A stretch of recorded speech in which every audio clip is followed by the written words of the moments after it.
تقييم مسار القمة العالمية للمجتمع المعلومات. هذه القمة التي انعقدت منذ 20 سنة في تونس، وكان هام جدا أن هذه القمة اليوم في إطار تقييم مسار القمة العالمية لمجتمع المعلومات بالنسبة للمنطقة العربية وبالشراكة مع العديد من المنظمات الإقليمية والدولية أنها تنعقد في تونس. نحن سعداء بأن يكون مقر المنظمة العربية لتكنولوجيات الاتصال والمعلومات في تونس، وبالتالي حرصنا على عقد هذه القمة في تونس، أولا للتأكيد على أن مسار القمة العالمية لمجتمع المعلومات انطلق من تونس، ونعود إلى تونس يعني تقييم هذا المسار. هذا المسار فيه العديد من الأشياء الجيدة والتي وردت في إعلان تقييم مسار القمة العالمية لمجتمع المعلومات، وفيه بعض التحديات التي تبقى يعني موجودة ومطروحة على الطاولة وغير منجزة.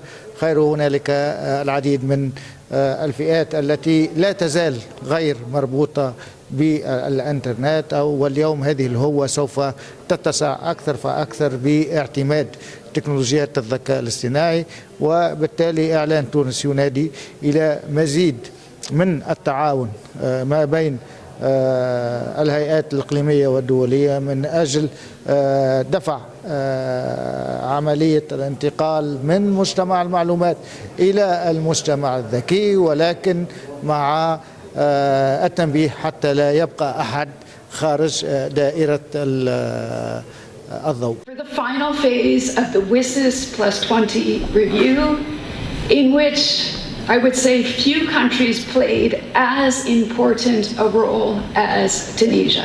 On parle beaucoup d'intelligence artificielle parce que c'est une révolution.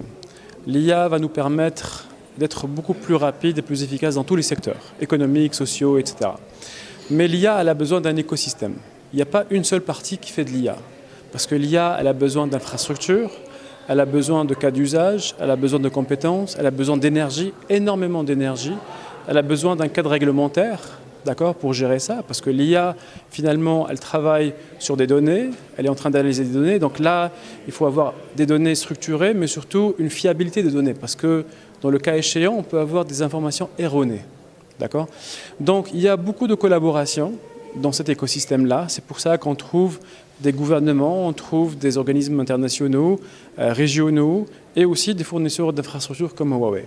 Notre participation, elle est sur plusieurs volets. Le premier volet, c'est l'infrastructure.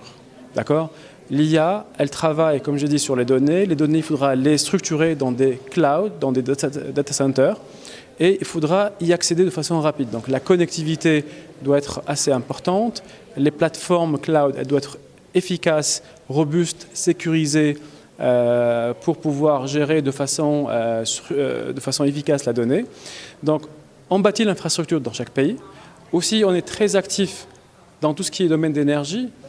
Déjà, il y a des analyses qui ont montré que les perspectives dans les 10 prochaines années en termes de consommation d'IA peuvent engendrer une multiplication par 3 de production d'énergie actuelle.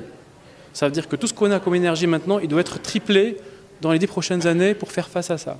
Et Huawei, on est un acteur important maintenant dans la production d'énergie, dans le stockage d'énergie et la gestion de la distribution et du transport pour éviter les déperditions, les pertes, etc. Donc ça, c'est le deuxième volet. Troisième volet, on accompagne aussi tous les acteurs pour avoir les compétences nécessaires. On a créé pas mal de programmes qui peuvent qualifier les compétences sur ces technologies nouvelles et on insiste beaucoup sur le transfert du savoir pour avoir les compétences qui vont travailler là-dessus et à la création de start-up locales pour travailler sur du use case réel. Les use cases, ça peut être quoi ? Il y a l'IA pour l'éducation, l'IA pour la santé, l'IA pour le transport, l'IA pour tout ce qu'on veut. Tout va être transformé maintenant avec l'IA.